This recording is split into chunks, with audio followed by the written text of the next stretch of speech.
Hello friends, welcome to studies. तो आज की इस वीडियो में हम लोग एक चर वाले रैखिक समीकरण और दो चर वाले रैखिक समीकरण को समझेंगे। तो वीडियो को लास्ट तक जरूर देखिएगा, जिससे कि आपको ये पता चल जाए कि एक चर वाले रैखिक समीकरण में क्या होता है और दो चर वाले रैखिक समीकरण में क्या होता है। तो चलिए सबसे पहले हम एक चर वाले रैखिक समीकरण को समझते हैं। तो यहाँ पे हमने एक चर वाले रैखिक समीकरण से 3 क्वेश्चन ले लिए हैं, 3 सवाल ले लिए हैं। तो इसको हम पहले समझते हैं। देखिए, एक चर वाले रैखिक समीकरण अगर हम इंग्लिश में बात करें तो linear equation in one variable, मतलब इसमें वेरिएबल का मतलब समझ लीजिए, इसमें जो होता है 2 पद होते हैं, चर पद और अचर पद। एक चर वाले रैखिक समीकरण में क्या होता है कि आपको एक चर वाले रैखिक समीकरण में एक ही वेरिएबल दिया हुआ रहेगा, नहीं एक ही चर दिया हुआ रहेगा। जैसे कि यहाँ पे x दिया हुआ है तो यहाँ पे एक ही वेरिएबल है, ये यहाँ पे चर पद है x।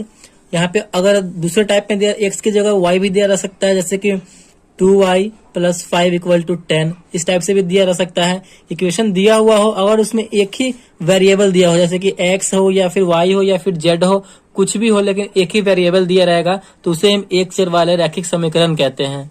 और दो चर वाले रैखिक समीकरण में क्या होता है, यहाँ पे 2 चर यानी 2 वेरिएबल दिए हुए रहेंगे।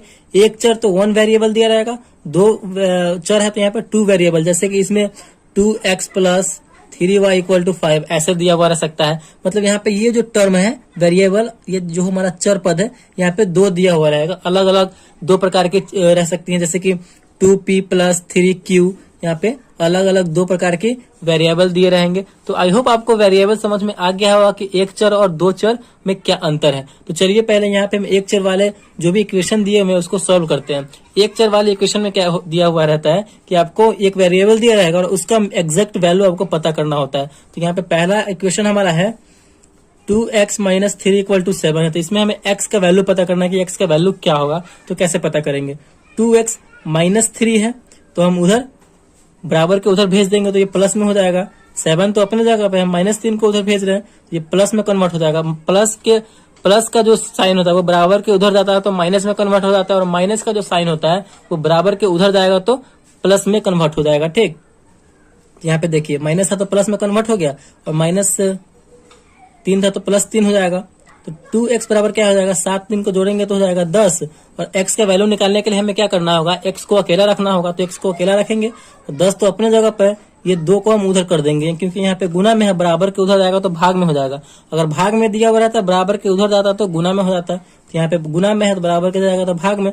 10/2 कितनी बार में कटेगा, 10 में 2 से भाग देंगे तो यहाँ पे 5 बार में कट जाएगा। यानी x का जो यहाँ पे वैल्यू आएगा, इसलिए x का वैल्यू क्या होगा, x = 5, यही इसका आंसर हो जाएगा, एग्जैक्ट वैल्यू हो जाएगा। तो इसी टाइप से हमें सॉल्व करना है। चलिए दूसरा क्वेश्चन भी सॉल्व करते हैं। एक चर वाले रैखिक समीकरण, एक चर वाले रैखिक समीकरण में हमेशा एक वेरिएबल दिया हुआ रहेगा, या फिर वो x हो या फिर y हो या फिर p हो या फिर z हो, कुछ भी हो, एक ही वेरिएबल रहेगा। यहाँ भी एक ही वेरिएबल है, 5x = 3x + 12। चलिए इसे सॉल्व कीजिए। जो जिस कैटेगरी का है उसको उसके साथ रखेंगे। देखिए इसमें x लगा हुआ है, इसमें भी x लगा हुआ है, दोनों एक सेम कैटेगरी का है तो इसको साथ में रखेंगे। 5x तो अपने जगह पर है, ये प्लस में बराबर के उधर है, बराबर के उधर, इसको हम इसके साथ में रखेंगे तो माइनस में हो जाएगा। -3x = 2 अपने जगह पे है। 5x में से 3x घटेगा क्योंकि माइनस यहाँ पे है, तो कितना बचेगा, 2x बचेगा, =2।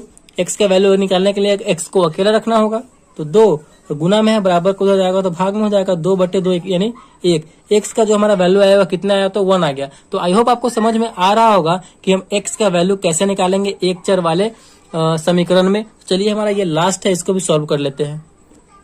तीसरा है हमारा 2x/3 = 18 है। चलिए इसे सॉल्व कीजिए। देखिए यहाँ पे 2x/3 है तो हमें जो जिस कैटेगरी का रहेगा उसको उसके साथ रखेंगे। यहाँ पे 3 जो है मतलब ये नंबर वाले कैटेगरी है तो नंबर वाले कैटेगरी के साथ रखेंगे। ठीक, अगर x वाला कैटेगरी रहता तो x वाले के साथ रखते, y वाला रहता तो y वाले के साथ, यानी जो जिस कैटेगरी का रहेगा बिल्कुल उसको उसके साथ ही लिखना है या फिर रखना है। देखिए यहाँ पे ये भाग में है, बराबर के उधर जाएगा तो गुना में हो जाएगा। तो 2x = 18, भाग में था बराबर किधर कर रहे हैं तो गुना में हो जाएगा। चलिए इसे सॉल्व कीजिए। 2x = क्या हो जाएगा, यहाँ पे ये गुना कर देंगे तो 18 3 54, 18 में 3 से करेंगे तो 54। और यहाँ पे देखिए x का वैल्यू निकालना है तो x को अकेला रखेंगे, बराबर 54, और गुना में है इधर 2, बराबर की जाएगा तो भाग में, बटे में 2, यानी 54 में हम 2 से भाग देंगे तो ये कितनी बार में कट जाएगा, 27 बार में। यानी यहाँ पे जो है इसका वैल्यू कितना आ गया, x = 27। यही इसका आंसर हो जाएगा। तो आई होप आपको ये एक चर वाले रैखिक समीकरण में क्या डिफरेंस है वो आपको समझ में आ गया होगा। अब हम यहाँ पे सीखते हैं दो चर वाले रैखिक समीकरण। तो यहाँ पे हमने दो चर वाले रैखिक समीकरण से दो इक्वेशन ले लिए हैं, 2x plus y equal to 3 और ये हमारा हो गया पहला इक्वेशन, पहला समीकरण। ये हमारा x plus y equal to 1 ये हमारा दूसरा समीकरण हो गया। देखिए यहाँ पे दो वेरिएबल दिया गया, अगर जब भी दो वेरिएबल दिए हुए रहेंगे तो हमें दो इक्वेशन का होना बहुत ही जरूरी है। जब तक दो इक्वेशन नहीं होगा तब तक हम दो वेरिएबल वाले क्वेश्चन को सॉल्व नहीं कर पाएंगे। तो यहाँ पे दो वेरिएबल x भी है, इसमें y भी है, तो ये हमारा दो चर वाले रैखिक समीकरण का क्वेश्चन हो गया, सवाल हो गया। तो आई होप आपको समझ में आ गया होगा कि दो चर वाले रैखिक समीकरण क्या होते हैं और कैसे दिए हुए रहते हैं। अब हमें इसमें x और y का वैल्यू दोनों का पता करना है, तो कैसे करेंगे? तो इस टाइप के दो चर वाले रैखिक समीकरण में आपको जो है किसी एक टर्म को कैंसिल करना होगा, तभी ना आपका एक टर्म का एक वेरिएबल का वैल्यू निकल के आएगा। तो इसमें आप x को कैंसिल कीजिए या फिर y को कैंसिल कीजिए, आप कर सकते हैं। तो यहाँ पे देखिए y प्लस में है, अगर इसको हम इस इक्वेशन को घटाते हैं तो इसमें से हमारा y टर्म कैंसिल हो जाएगा और फिलहाल हमारा x वाला टर्म बचेगा। ठीक, तो ये हमारा x का वैल्यू यहाँ पे निकल के आ जाएगा, इसको अगर हम सॉल्व करते हैं तो यहाँ पे हम लिखते हैं समीकरण 1 और 2 को घटाने पर दो वेरिएबल वाले में दो इक्वेशन दिए होने बहुत ही जरूरी है, नहीं तो नहीं बन पाएगा। ठीक, तो चलिए घटाते हैं।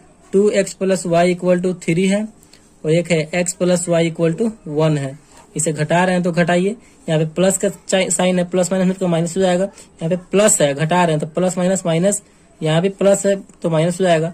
तो यहाँ पे देखिए 2x में से एक x घट जाएगा, क्योंकि ये वाला नीचे वाला साइन से इसका साइन बदल रहा है। तो 2x में से x घटेगा तो कितना बचेगा? यहाँ पे एक x बचेगा। यहाँ पे देखिए एक y प्लस में है और एक y माइनस में है, तो ये आपस में क्या हो जाएगा? कैंसिल हो जाएगा। और 3 में से एक घटेगा तो 2 बचेगा। यहाँ पे फाइनली जो है हमारा x इक्वल टू कितना आ गया? 2 आ गया। और हमारा एक वेरिएबल का पता हो गया, दूसरा वेरिएबल का आसानी से निकाल सकते हैं। समीकरण 1 में या फिर समीकरण 2 में आप वैल्यू रख देंगे x का, तो आपका निकल के चला आएगा। तो यहाँ पे हम लिख देते हैं समीकरण 1 या 2 में, किसी में भी रख दीजिए। समीकरण 1 में x का मान रखने पर, समीकरण 1 में हम x का मान रखते हैं। समीकरण 1 क्या है? 2x plus y equal to 3 है।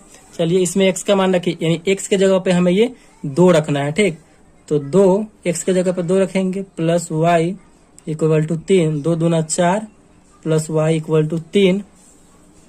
अब देखिए y इधर ही रहेगा, 3 अपने जगह पे है, हम प्लस 4 को उधर भेज रहे हैं तो माइनस में 4 हो जाएगा, क्योंकि प्लस में बराबर हो जाएगा तो माइनस में, तो y बराबर -1, क्योंकि 3 में से 4 घटेगा तो माइनस में।